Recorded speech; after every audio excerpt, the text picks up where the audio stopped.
Hello everyone. Welcome you all. Who are we going to watch in this video today? How does parking brake or handbrake application of the air brake system work?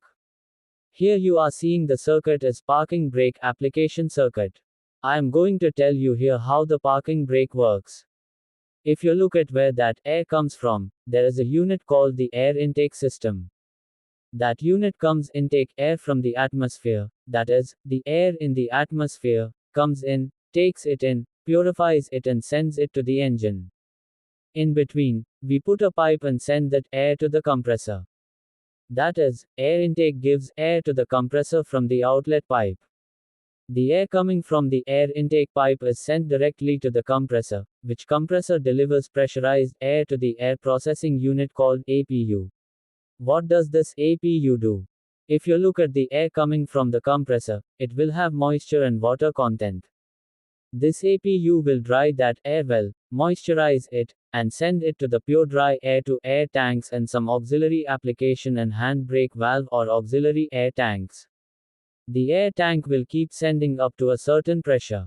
That is, they will say system pressure, that is the overall pressure of the brake system. Until that system pressure is reached, the APU will keep sending air to the air tanks. That is, how will it go? As soon as the system pressure reaches, APU will cut off the pressure. When you see this air tank, that is, the system pressure, every brake application will take some air pressure.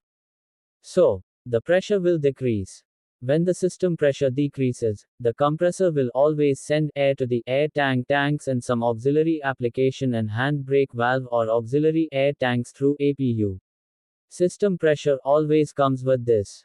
With that system pressure, APU will maintain it and keep it up. This is how the APU works. Air tanks used for storage of air. Air passes from the APU or auxiliary air tank to the handbrake valve through outlet pipe of the APU or air tank. When handbrake valve is off, air pressure will always be there until the spring brake actuator parking brake chamber. This air pressure will hold the parking brake spring in the compressed position. So, handbrake will be off means parking brakes not applied. Whatever the air pressure in air tanks, the same pressure will be maintained until the spring brake actuator parking brake chamber. Whenever the driver applies the handbrake, the air pressure releases from parking brake chamber and exhausted through the quick release valve and handbrake valve exhaust. After the parking brake chamber start releases air, the diaphragm in the parking brake chamber will be pushed by the parking brake spring. Through that, the push rod will come forward and push the slack adjuster forward. This slack adjuster will be connected to the brakes through the S-cam shaft. Did you see how clear that S-cam shaft in yellow? Slack adjuster connects the forward motion of the push rod into the rotational motion and rotate the S-cam shaft. This action expands the brake shoes in contact with the brake drum, and vehicle slows down due to friction and come to complete stops. So, this is how the parking brakes works.